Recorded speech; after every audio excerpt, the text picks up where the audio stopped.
todos, bienvenidos al Árbol Rojo una vez más. Ha llegado el día de hacer un vídeo que estabais muchos esperando. Las fuentes históricas de la Atlántida.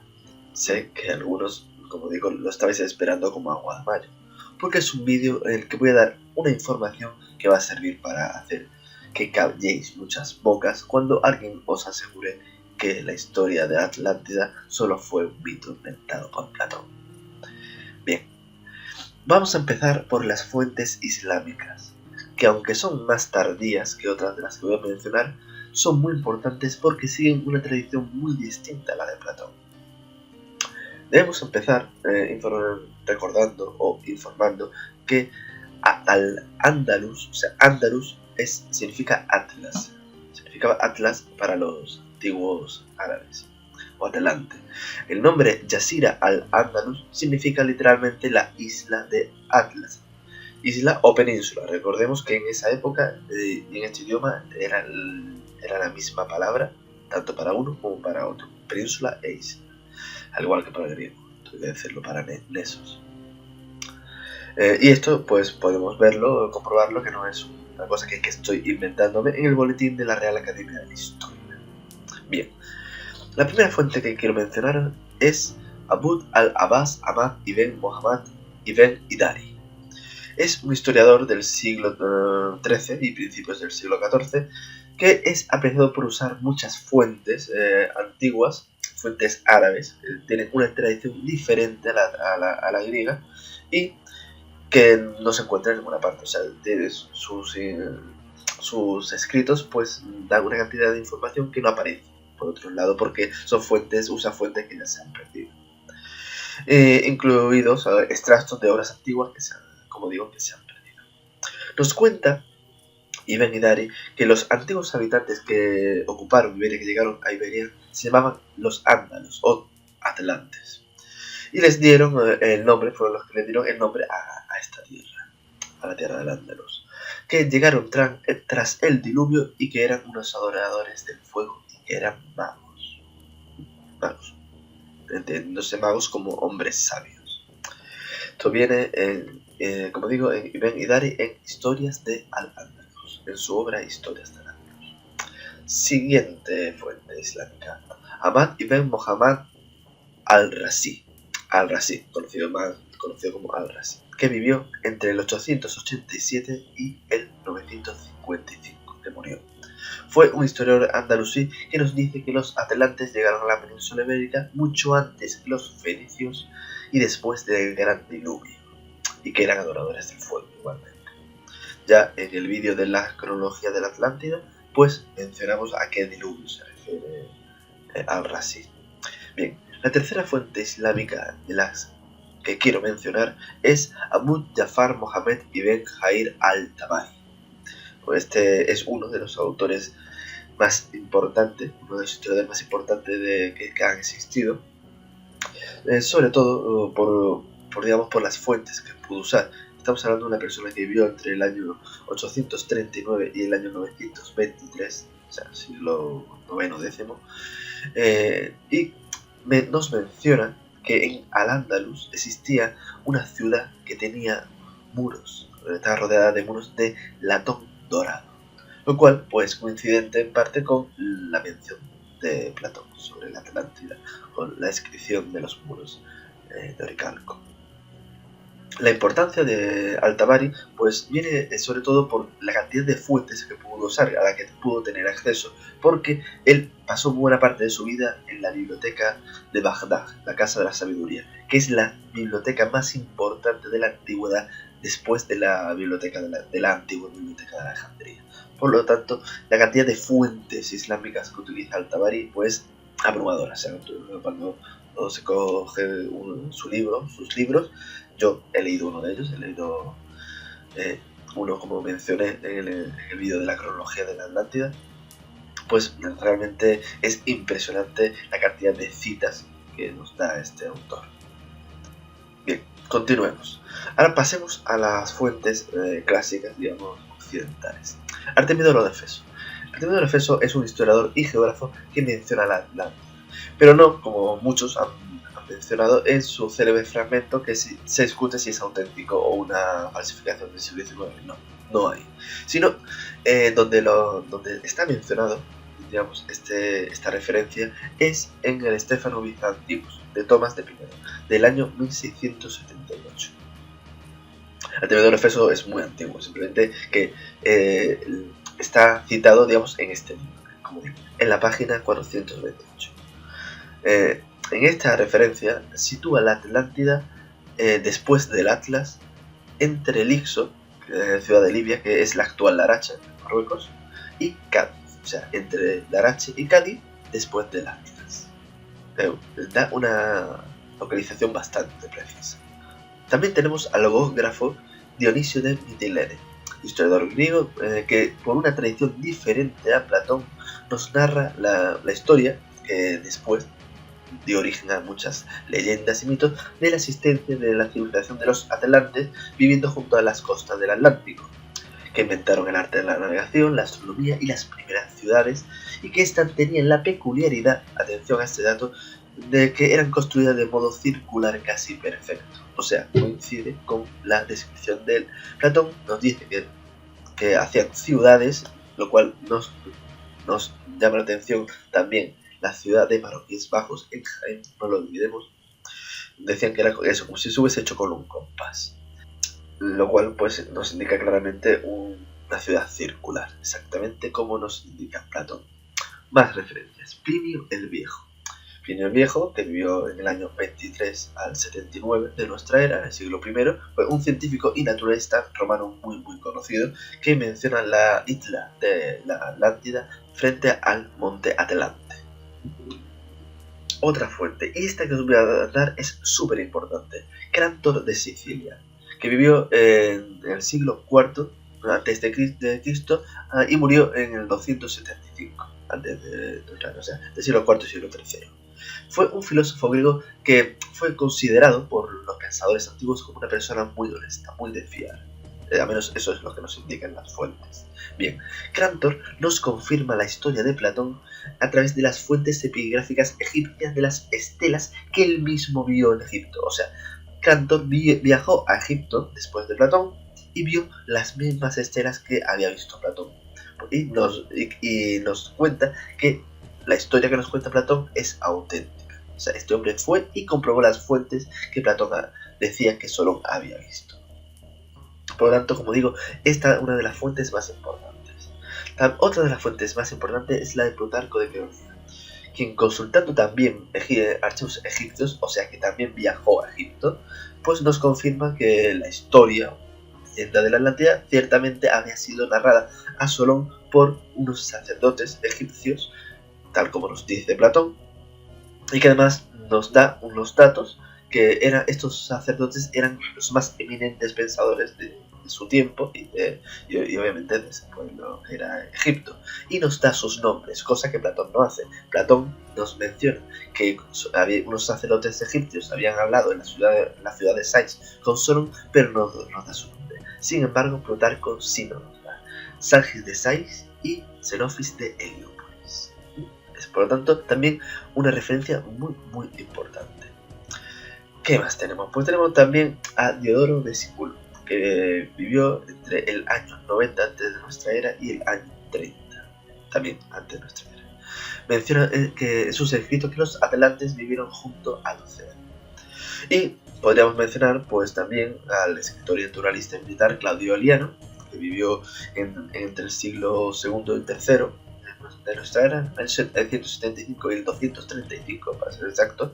También podríamos mencionar a Eustacio, a Eusebio de Cesarea, a Estrabón, a Arnovio, a Tertuliano, que siempre consideraron la Atlántida como parte de la historia. Cuando hacen sus menciones, nunca, absolutamente nunca, dicen que es un mito o una leyenda. Siempre lo consideran como hechos de la historia y parte de la geografía de la historia pues universal. Hay que tener eso en cuenta porque muchas veces se escuchan afirmaciones de que los historiadores antiguos pues no hablaban de la Atlántida. Y sin embargo, quienes hablaban de la Atlántida eran precisamente historiadores y filósofos que se pueden considerar los científicos de hoy en día. Ni los poetas ni los mitómanos son los que hablaban de la Atlántida. Quienes hablaban de la Atlántida eran los geógrafos, los naturalistas, los filósofos y los historiadores. Eso es algo que no debemos jamás olvidar. Siempre se consideró parte de la historia. Y llegamos a Platón. Platón es la fuente obviamente más importante de la Atlántida porque nos da, tanto en el Critias como en el Timeo, pues una enorme descripción, y eso que no puedo terminar la obra, pero bueno, nos da una enorme descripción de lo que es la Atlántida. Prácticamente casi toda la información que tenemos de ella pues pertenece a Platón, y dado la importancia de este autor y la cantidad de datos que da, pues erróneamente mucha gente ha considerado que fue una invención suya y que no hay fuentes anteriores, pero ahora vais a ver que sí las hay.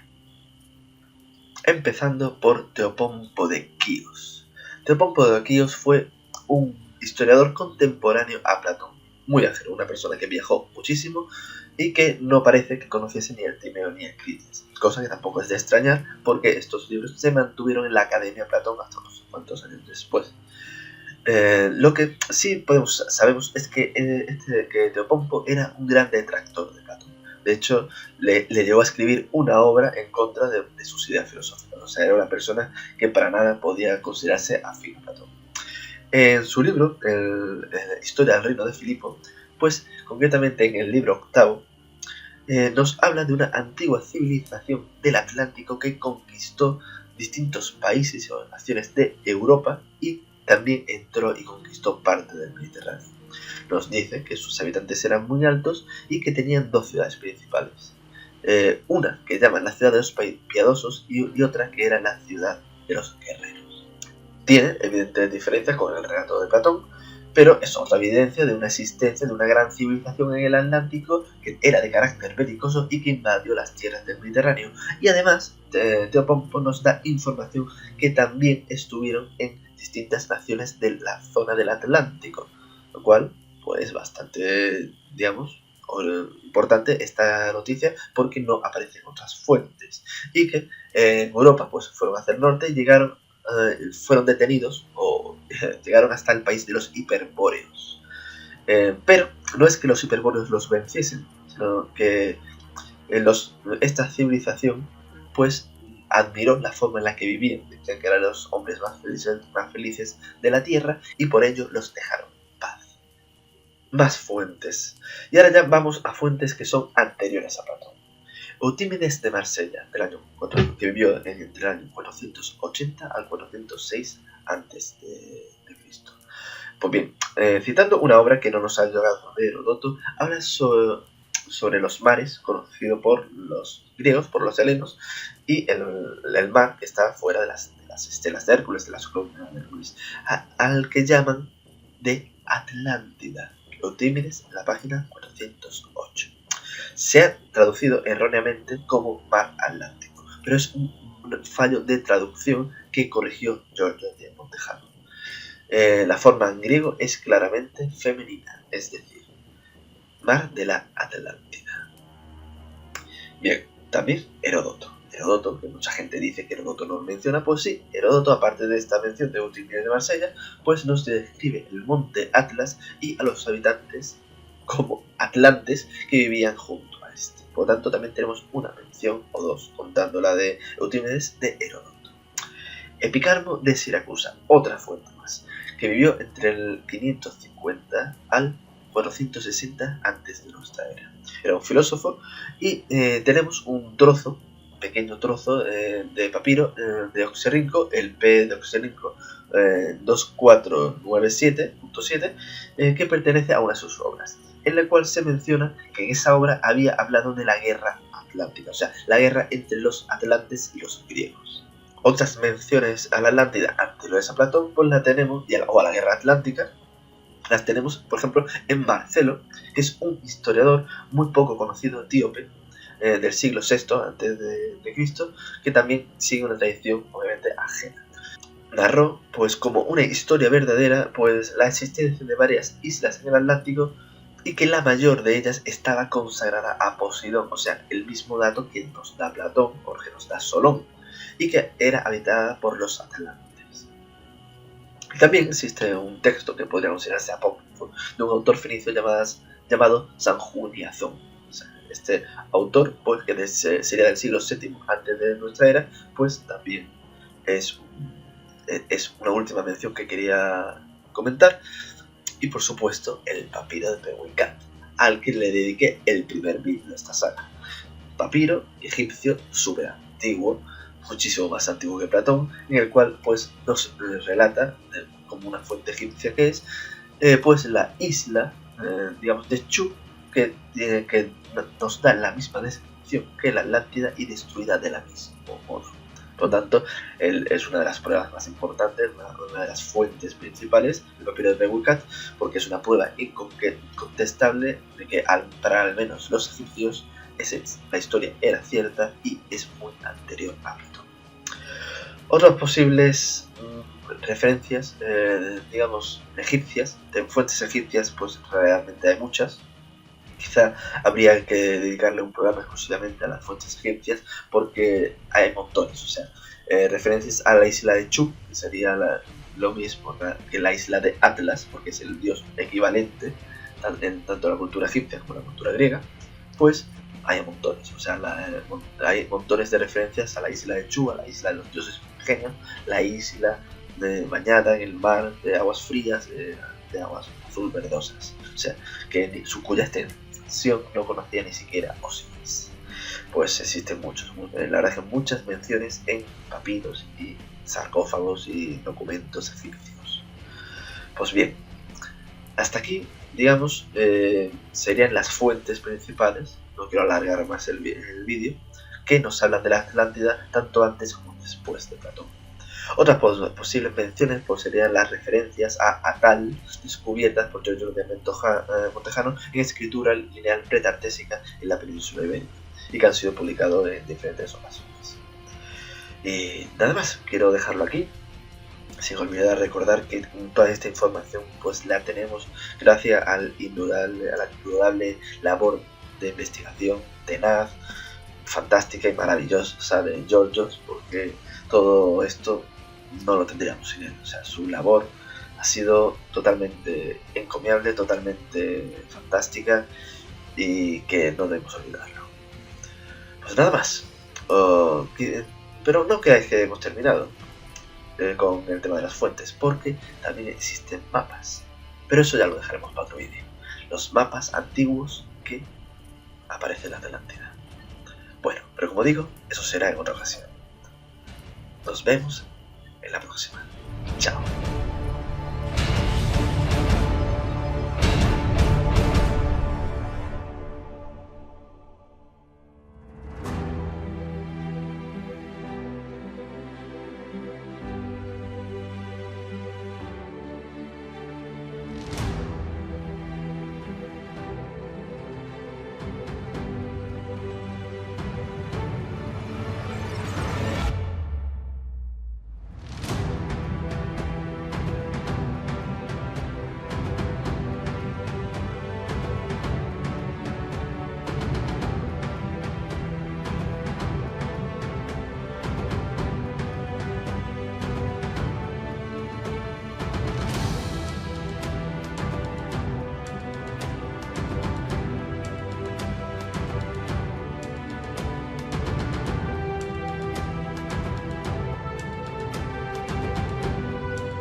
Esperaremos hasta mañana a mediodía. ¿Y si me niego?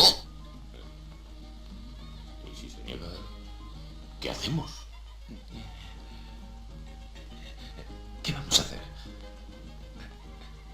Si se niega, nos enfadamos. ¡Eso! ¡Nos enfadamos!